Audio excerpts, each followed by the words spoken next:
On the voice of the Orange, Matt Park. And Matt, before we get into SU sports, Paulie said that you were down in Augusta, Georgia recently. Is this true? Tell me about it. I was. That's true. I got something to get to before we get to that. Okay. I didn't hear the end of the show yesterday. Did you cap it with the wreck of the Edmund Fitzgerald with Gordon Lightfoot? We that was the second to last. Sundown was the last. Oh, okay. Yeah, we had a guest coming in after that song played, so we kind of like brought down the room, but we yeah, kind of a downer. It's a hell of a song, hell of a story. Yes, I did make my way to Augusta and had a blast. So tell me about it. Experience I would recommend anybody. Was it practice round? Was it? Yes. Okay. Yeah, I've been fortunate to go. I think I've been 3 of the last 4 years now. And only for practice rounds, which is totally fine by me. And I would recommend to anybody that loves golf or really even loves going to sporting events because it's the best customer service experience. It's just an incredible time and privilege to be able to do it. Weather was great. The crowd was bigger this time than I recall the past couple. We did do the John Daly thing at Hooters, which is one of Paulie's favorite dining establishments. So we got the full experience. Let me ask you this, Matt. You know, we were talking about your bucket list of sporting events to attend. You've done the Masters. What would be next for you? Probably Kentucky Derby.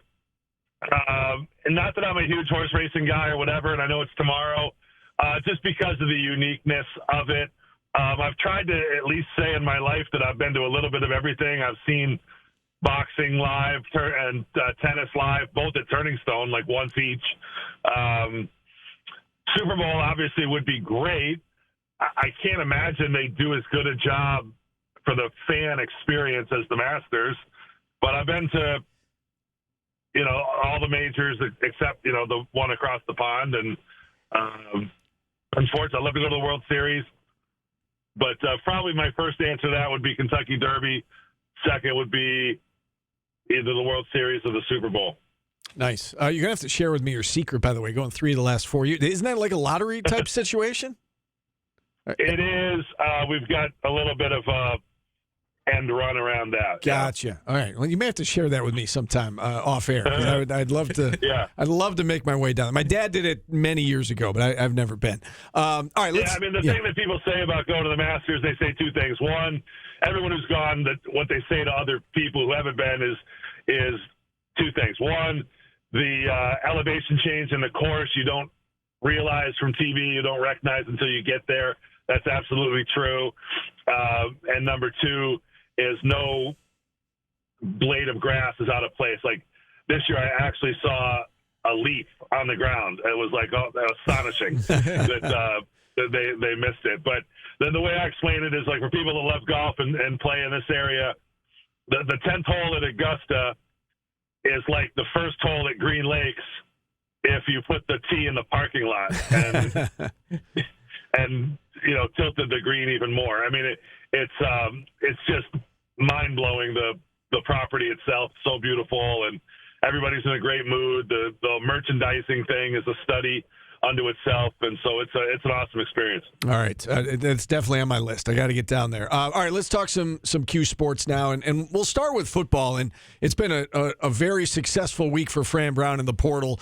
Obviously, landed Jonte Cook yesterday, but several linemen both sides of the ball, and Steve Angeli recently out of the portal. What do you make of all these additions, and how do you feel about the roster? I guess right now as we enter the month of May, still a long ways before they're playing football.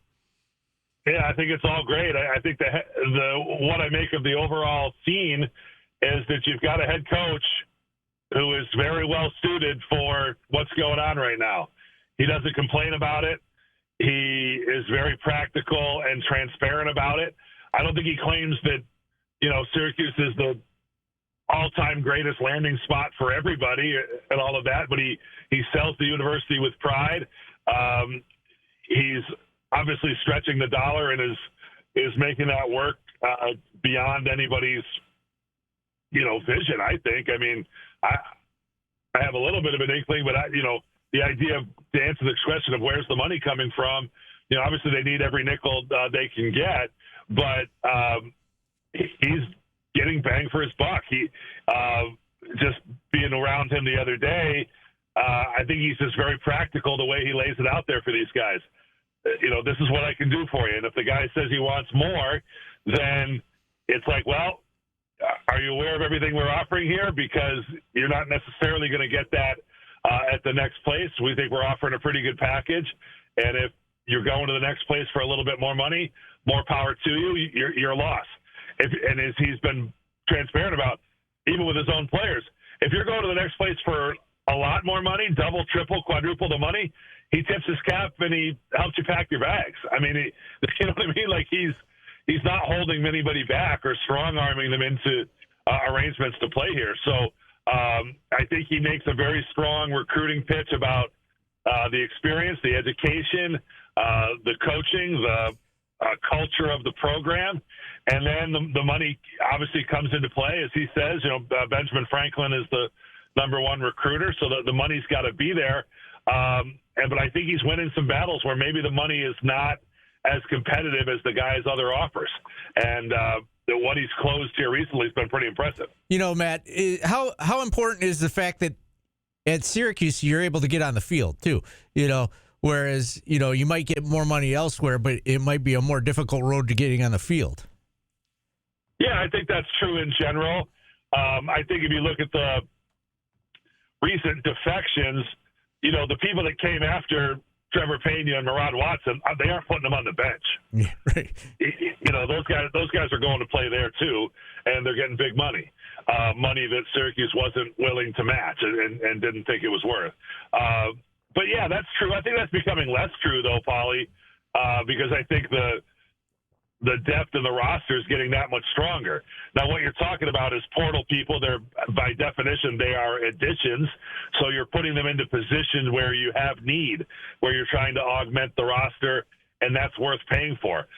Not every guy is coming here just for the dollars. I mean, there's a lot of people that are coming for the conventional reasons, and certainly you have your freshmen, and with 105 people on the roster, you've got to get them from a lot of different directions and built in different ways.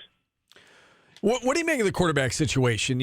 Ricky Collins named the starter, before the spring game, obviously didn't play in the spring game because of his hand injury. And then, Fran said, I'm going to go out and get another quarterback, and he did. And it seems like there's going to be, at the very least, a competition over the summer and into fall camp, who the quarterback is going to be. What do you make of how the whole thing has played out over the course of the last month or so? Yeah, my own personal read on this is not inside intel or something I've gotten from people there is, yes, it will be a competition with the odds on Angeli, and that is only going to help Collins, who has even more eligibility. And they're trying to build, the Kyle McCord year obviously worked great for everybody concerned, right? But in general, you don't want to be dealing with 1-year transactions and 1-year rentals, particularly at the quarterback position. And so when you bring in guys that have a little more eligibility and you can start overlapping them, and now you're really talking about building a program, and so that's what I think they have in mind. I think they would have been fine with Collins if that was the only option. But Angeli is maybe a little more suited to what they do, and Collins can get there. So I'd put my bet on Angeli to start opening day. Does Collins have a role? I think that remains to be seen. But the idea is that they're overall stronger for it in terms of the way the offense is built and what Jeff Nixon does and what Nunzio does and that type of thing. And they're going to try to really have a strong quarterback position for the long haul. All right, let's move on to basketball. And Paulie and I talked about this the other day and did not agree on this the other day, but there's this idea out there that apparently the ACC is looking into reducing the number of conference games from 20 down to 18. And the thought being that they'll give everybody 2 extra opportunities to go out of conference and make a splash, with a marquee game or 2 and try to add that to their resume and make the ACC schools more attractive come NCAA tournament time. What are your thoughts on this particular proposal, and do you think it'll have any impact? Do you think it'll help? I don't know enough yet about what to expect or how it works out. I think what it does is provide a little more discretion to the schools. And let's not kid ourselves. Not everybody's going to go out and schedule challenge games. You can't. Some are going to schedule cream puffs in that capacity. And how does that work? So I don't know, non-conference. The committee claims that it doesn't matter what conference the teams are in that you play. They're just looking at the net rankings. So for me, it just comes down to you have 2 more teams that are by choice or by discretion versus mandated. So it all comes down to what 2 games are you dropping, who are you now not playing in your conference, and who do you add? So that just means it's going to be a great deal of fluctuation across the board. If you say for the sake of argument, okay, you're not going to play anybody twice then, or only one team twice. Well, if you look at Syracuse, that means they drop BC and Pitt a second time, or they drop the odd second game against Notre Dame or Virginia Tech. Syracuse's schedule hasn't been the problem. They just haven't won enough games. Right. I think that's true for a lot of these teams. How about win more than a couple of the ACC, SEC challenge? Then let's see what it does to your conference. So I can't say with certainty one way or the other whether that's a good idea, a bad idea. I would have to see more numbers and hear more about it. To me, it just comes back to, okay, the ball's back in the court of the staff now, the coaches and ADs, to come up with something for scheduling purposes. And the conference schedule starts later. Like, you wouldn't have a December conference game, more than likely, unless they rigged it where these non-conference games are going to be inserted in February just for the TV appeal. I could see that. Like, in other words, if they said, hey, you're taking out 2 conference games and you're going to play the Big 12 twice in February, okay, whatever. I just don't know if it makes much of a difference that instead of playing Virginia, you're playing TCU. All right, whatever. I don't know that it's all what do the numbers come down to at any time. I mean, but you want to go pick a fight with the Big East and I'd like to see Syracuse play some Big East schools and do some different things and have some flexibility in the non-conference schedule. I just don't know that it necessarily games the system the way you want. Matt, you hosted a state of the program with Alex Klein and Coach Autry earlier this week. What were your takeaways from that? Are you more confident in the roster building, and do you think they're done? I don't think they're done. I don't think they're out there to find any warm body to hold up the uniform, but I don't think they're done. There could always be that late ad from really any angle. Is it, Peter Majstorovic from Europe? Is it somebody who they think is a find from the portal that just hasn't committed yet? So I could see that. I think they are comfortable with what they have if they go into it. I guess some of my takeaways were they're pleased with how they went about their process. They know what they're looking for. The people they got fit their mold and fit their eye. Now, the results on the court are going to tell whether they were looking for the right thing and whether that was the right thing to compete in the conference and against the schedule they have and that type of deal. They feel like they're getting better. I like the comment that maybe one of the things that raised my eyebrows that Red said was about Luke Fennell from Australia, that they think he projects maybe as high as a top 25 type recruit. That's the highest praise I've heard for him. So, I don't think you want to make your hay on freshmen, but if you got 3, maybe 4 really good ones, then you're taking a step forward. I just don't think freshmen in the modern climate are always going to be the answer, but I think they've got an infusion of talent coming in right now that happens to be freshmen, and that's not always going to be the norm that they'll bring in for a year. Red missed out on a couple of transfers just recently, losing one to Wichita State, and everybody's up in arms. Do you think that was a issue of playing time, or was it a Red or money issue, or to that matter? Yeah, I think it's I think at the end it has to do probably with playing time. I mean, the individual you're talking about is, I think, kind of an in the mix bench player for Syracuse. Goes to Wichita, and maybe he's a bigger role for them.